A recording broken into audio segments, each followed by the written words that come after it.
Thank you, the organizers and everybody present here today. Indeed, an honor and a privilege for me to be able to speak to you all today with some of the thoughts on a very, very relevant topic, sustainability. So if you look at this board, you forget everything. You just see sustainability. You don't see India. You don't see summit. You don't see G20, nothing. Sustainability is one thing that is for each and every organism on this world. It's not just about humans, even the other life forms. It affects everybody. Yesterday, I saw a news where the scientists have now declared that the ocean currents, the way they move, or they are calling it the conveyor belts of moving water, and you know how hot water and cold water moves in the ocean, affects the way the weather changes, the climate changes. And they had said earlier, predicted a decade ago, they had predicted that about 2080, which at that time, 10 years ago, when we heard the number 2080, we said, okay, it's another world, it's another era. We don't know what will happen to the world. We don't need to bother about this. And just yesterday, they announced that it seems to be much earlier, and it can be as early as the next decade. So that's the reality which is upon us. It is no longer a question of, I don't know, some of you, especially the younger crowd, probably were in your teens, in your half pants, when sustainability and climate change was being discussed at world stage, and people were talking about it, and 95% of the world were laughing at them. They were thinking, what are they talking about? That they have come up with some kind of a pseudoscience, and they're just predicting something which will happen 100 years hence. And I'm not the one who is going to get affected, so I don't have to be bothered. How the world changes. I count two things which the world had never expected, and suddenly when it came, it hit us like a rock, and we were all gasping what to do. One, the pandemic, and you all have experienced it. What came over? Not even medical science, the top scientists of the world, top medical professionals of the world were not able to predict what it is and how to come out of this. Do you remember those days when we passed through those months from 20s? How we were reacting? You are asking a doctor, and the doctor himself does not know what exactly is the right path. Nobody knew. Similarly, climate change has been an agenda which has been more than 30 years old, which was taken up at the world stage more than 30 years ago. And still, today, if I dare to speak bluntly, I'll say still this is an agenda which is like that elephant with 4 or 6 blind men trying to find out what it is, exactly what it is. Somebody says it's a trunk, somebody says it is a tail, somebody says it's like a pillar because he's holding the leg. And I'll still say the stakeholders are still blind men searching for, looking at an elephant in the room, trying to find out what exactly it is. In this context, I'd like to today take 10 minutes to just briefly see what can be the charter, how we go ahead. Being from the industry, and I'm expected to give a perspective from the industry, let me say the first disclaimer. I can see there are sessions, and they're very good sessions, very topical issues to be discussed, and one of this is the industry willing? So let me take my point on that. Is the industry willing or not? In steel industry, let me tell you, last year, 52% of my cost was energy. Coal, buying coal took away 52% of my money for producing steel. So if there is a 1% reduction in my energy cost, if I can reduce my energy consumption by 1%, who will be happy? I'll be happy. So the first thing is, for the industry, it is not just about bottom lines. However, the agenda is well aligned. And reducing energy uses is something which is quite well aligned with the profit motto that normally we look at industry as. So it's quite well aligned. So reduction in energy consumption through efficiencies, through technologies is a given. There is no reluctance. There cannot be any reluctance on this from the industry side. Then we come to, is the industry required? There can be a debate. As I said, there are so many blind men looking at the elephant and trying to see what it is. If I look at, for example, forestation, we all know trees are good and trees should be protected and everything should be done. And industry is probably destroying trees. Ma'am also mentioned that there is a huge debate on this, that mining is being done, so trees are being destroyed. If you look at the last decade, if we go by policy by evidence, it was mentioned that policy should be framed by evidence. So if you look at the forest cover of India in the last decade, any of you can guess whether the forest cover is declining at what rate? It is actually, forest cover has increased in India. So if you look at that forest cover has increased, we would like to increase the forest cover even more, right? So if we want to increase the forest cover, what do you need? What is the constraint? Today, there is a fund. Whenever you do mining or whenever you do an industry, whenever you destroy a forest, you are supposed to deposit 4 times or 5 times the money for compensatory afforestation. So if you are destroying 1 acre of forest, you are supposed to plant trees in 5 acres of land. Probably 2.5 lakh crore is lying in this fund today. Industry has contributed towards that fund to do compensatory afforestation. So if I'm going to take away 1 acre of forest, I have put in money for doing this.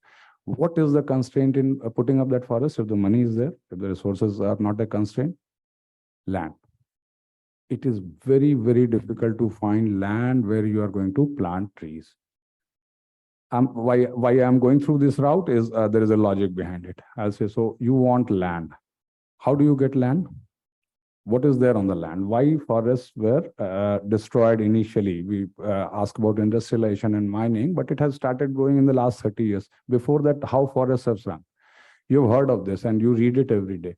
Because of the population increase, encroaching into the forest, getting inside the forest and thereby destroying the habitat gradually. How do you control that? You will have population. You cannot say, I cannot say that people should not be there on earth and the earth is going to be a very great place to live on, right? People have to be on this earth and you have to respect the population.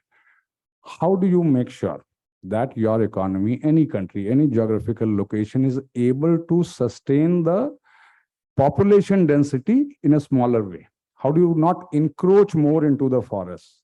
For that, you will have to create cities. You will have to create infrastructure which takes care of the need of the population to survive. So I always say humanity grew, not just evolution has happened, but we all need to remember that science taught us how to move.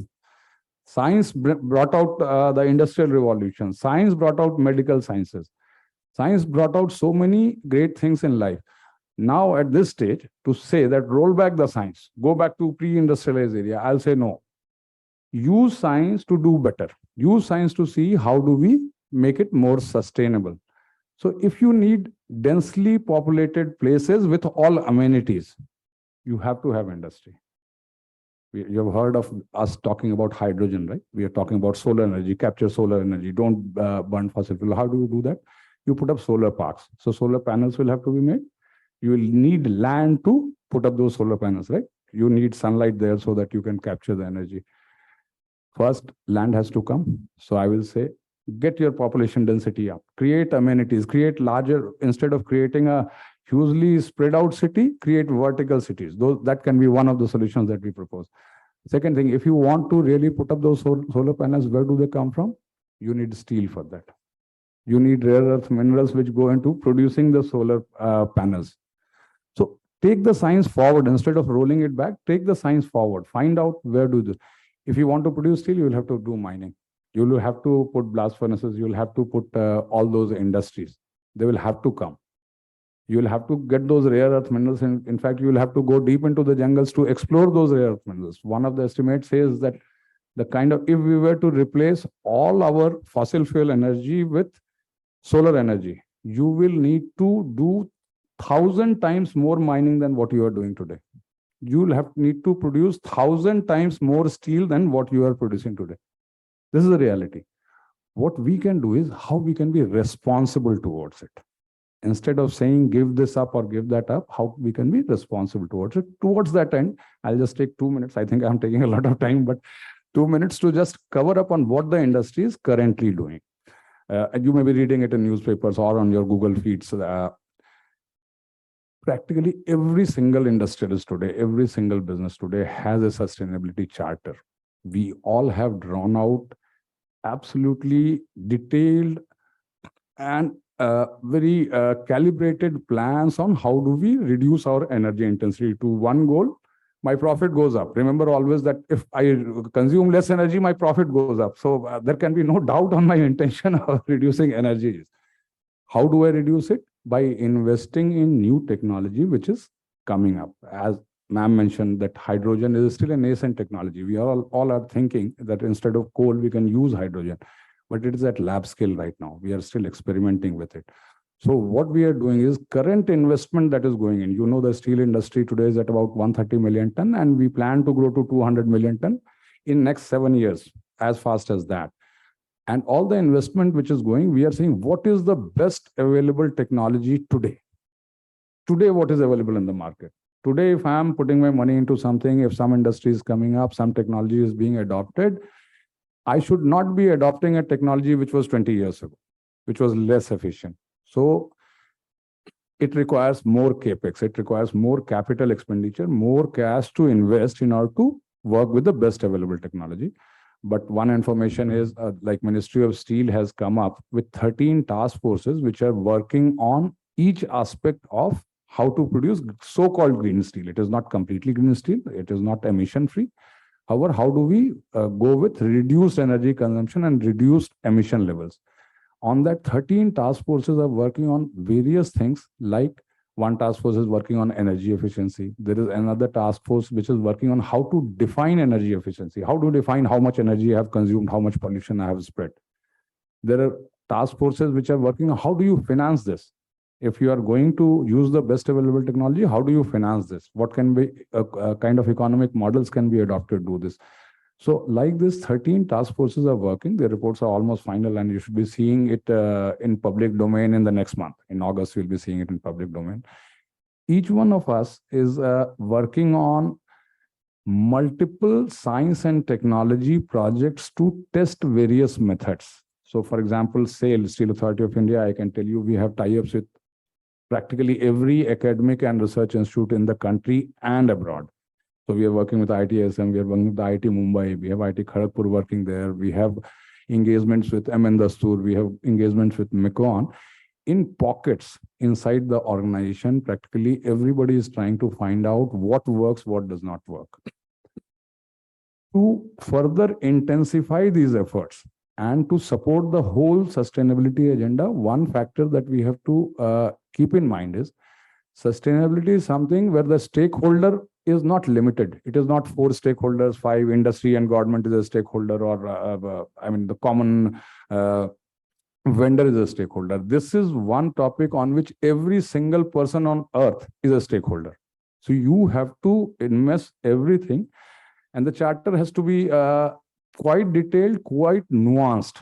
How do you address every stakeholder's concern? The policy has to be very nuanced policy. For example, I'll give you last Sunday. We had an interaction with the US Department of Energy. The team had come over from US, and they were talking about how do we capture, you have heard this term, CCUS, carbon capture, utilization, and storage. And we were discussing what is the potential in this, how have we done this, how has US done this, what is their experience, and India's experience, how do we share? And we found that if you capture carbon, there are technologies available, people are working on this. Every company worth its salt is working on this and doing something or the other at a limited scale. We said, okay, fine, if we have captured the carbon, where do I take it? Who is going to use this carbon? You cannot just leave it lying around. So where do you store it, or how do you utilize it? The whole experience was somebody is going to capture the carbon, somebody is going to use this carbon somewhere else. It cannot be all in under one campus. So you will have to have transportation. So now you have 3 things. In order to make CCUS successful, you have to have 3 things. Somebody is capturing the carbon, somebody is transporting it, and somebody is going to use it.